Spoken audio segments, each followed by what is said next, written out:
BJP করার অপরাধে প্রাণঘাতী হামলা, বিএলএ কাউসার আলী মোল্লা সহ 6 জন জখম হলেন দক্ষিণ দিনাজপুরে। জমি সংক্রান্ত বিবাদের জেরে কুমারগঞ্জ ব্লকে জাকিরপুর পঞ্চায়েতের কোকট শাহবাজপুর সংসদ এলাকায় রক্তক্ষয়ী সংঘর্ষের ঘটনা ঘটল। অভিযোগ, তৃণমূল কর্মীদের হামলায় 5 থেকে 6 জন সংখ্যালঘু মুসলিম বিজেপি কর্মী আহত হয়েছেন। গুরুতর জখম হন বিজেপির বিএলএ কাউসার আলী মোল্লা, মঞ্জুয়ারা বিবি এবং রফিকুল আলী মোল্লা সহ আরো কয়েকজন। আহত কাউসার আলী মোল্লার অভিযোগ, আগে তাদের জমি গাছ জোর করে কেটে নেওয়া হয়েছিল। বিষয়টি নিয়ে কুমারগঞ্জ থানায় লিখিত অভিযোগ দায়ের করলে পুলিশ অভিযুক্তদের নোটিশ পাঠায়। নোটিশ পাওয়ার পরই অভিযুক্তরা আরো হিংস্র হয়ে ওঠে এবং শুক্রবার সন্ধ্যায় ধারালো অস্ত্র এবং লাঠিসোঁটা নিয়ে কাউসার এবং তার পরিবারের উপর প্রাণঘাতী হামলা চালায়। হামলায় এক স্থানীয় যুবক এবং প্রায় 80 বছরের রাজ্জাব আলী মোল্লাও আহত হন। রেহাই পাননি মহিলারাও। Bureau report, Hili news Bangla. কিভাবে আপনারা আজকে আহত হলেন? আমার আহত হয়েছে, আমার জমির উপর গাছ গাড়া ছিল, গাছ গাড়ার পর ওরা কাটানো হয়েছে, ওরা কাটিছে জোর করে জমি দখল করতেছে।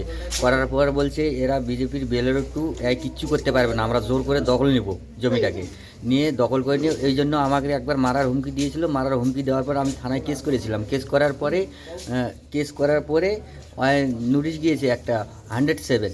নোটিশটা যাওয়ার পর পরের দিন ওর ছেলে, আসলে জিয়াউর নামের ছেলেটা, বলছে বেলারও টু বিজেপির পার্টির নেতা হয়েছে, এক কথা, এক মারলে কেউ কিছু বলবে না এবং থানাও কোনো ট্রিটমেন্ট করবে না, এরকম বলে আমাদেরকে বাড়ি ঢুকে আমাদের বাবা, বয়স্ক বাবা, ভাইয়ের বউ, আমার স্ত্রীকে পুরা মারে এই রকম হতো, কুপাচ্ছে হাসে দিয়ে।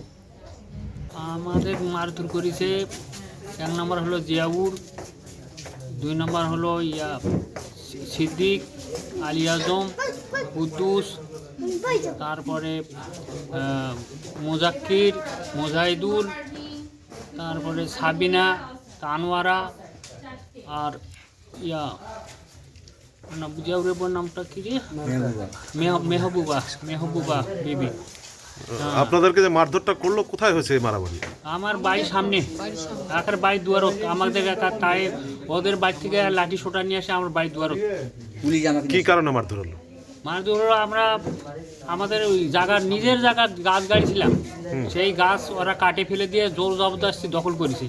আমি সেটা থানায় কেস করেছিলাম, ওই থানা থেকে নোটিশ গেছে পরশুদিন। বিজেপি পার্টির বিএলও সেই কারণে কি আপনাদের উপরে এই আক্রমণ? হ্যাঁ। আর রাজ্জাব আলী মোল্লা। বিজেপি এমন একটা দল, এখানে আক্রমণ করে কাউকে দমানো সম্ভব না। আজকে মুসলিম সম্প্রদায়ের একটা ছেলে বিএলএ 2 এর কাজ করেছে, যার জন্য তৃণমূলের এত আক্রোশ। আমরা সাথে আছি। এখন অতর্কিতে হামলা করেছে। গত পরশুদিন ওদের বাড়িতে একটা নোটিশ গেছে, এর আগে গাছ জবরদস্তি কেটেছিল, সেটার জন্য নোটিশ গেছে। এই নোটিশ গত পরশুদিন থানা থেকে গেছে, আর আজকে এরা পরিকল্পিতভাবে অ্যাটাক করছে এদেরকে মেরে ফেলার জন্য।